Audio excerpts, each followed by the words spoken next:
I really want to know why the director and producer sat down and said, hey, there's this controversial book that is a fantasy of Marilyn Monroe. We want to make a movie out of that version. No. We don't want to do a bio movie of Marilyn Monroe. No. We want to do this fictionalized story of her. Yeah, let's do that.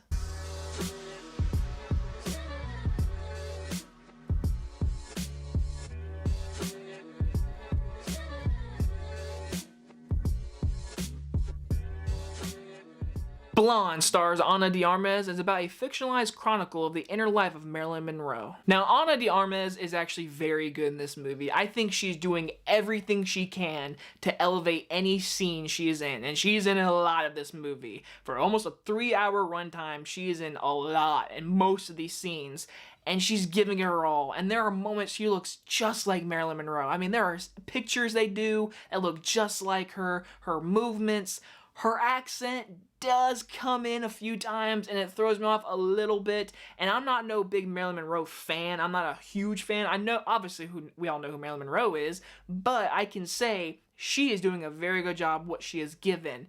And with that said, the movie looks fine. There are some really good cinematography. The score in a few parts is very good. The production design, the costume design, there's a lot of good to look at. But I am actually sitting here to tell you, this movie is downright disrespectful to anyone that is related to Marilyn Monroe, who used to be friends with her, anyone, because this movie treats her horribly.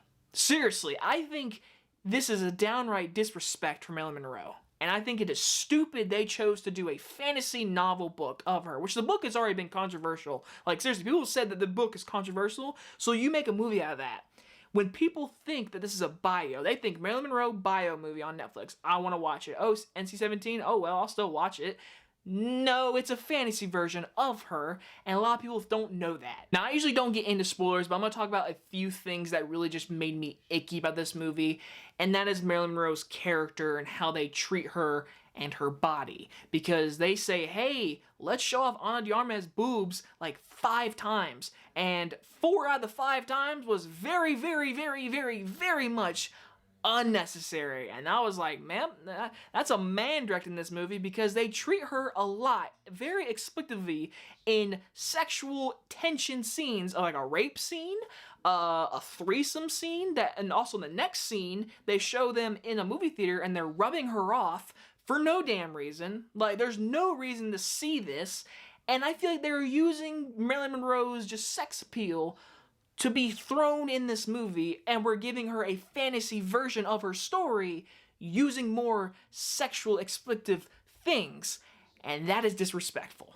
Seriously, how do you even sit there and say, a icon of her, let's do that to her? You're spitting on her grave is what you're telling me, and I feel so mad and icky when I'm talking about that. How can you do that? And I'm not mad at her. I'm mad at the director, because the director of this movie also directed this movie poorly. The editing is shit, complete shit. This movie is style over substance. There is no story. Things just happen. Like I said, stupid, expletive scenes just happen. And there's boring talking scenes, and then there's nice little movie-making scenes of her in her room getting ready, her going through the stages of what her life is going through and the downfall of Marilyn Monroe. That stuff was more interesting. But the movie never wanted to focus on that. No. They want to focus on her appeal. And that's really what this movie was for 3 hours. And in the end, I sat there and I was like really bored. I felt icky watching it. And by the end, I really sat there and I said, why even make this movie? I'm going to give Blonde a D-. I truly wanted to say an F, but I cannot do that to Ana de Armas, because what she did in this movie, I gotta give it to her. She did everything she could to make this movie better, and again, there's a few good cinematography shots, but her alone is the reason to watch this movie. But I'm gonna tell you, skip it. Don't watch it. Watch anything else of her that she's been in, because she's great in them. In this movie, it's not worth a 3-hour slugfest.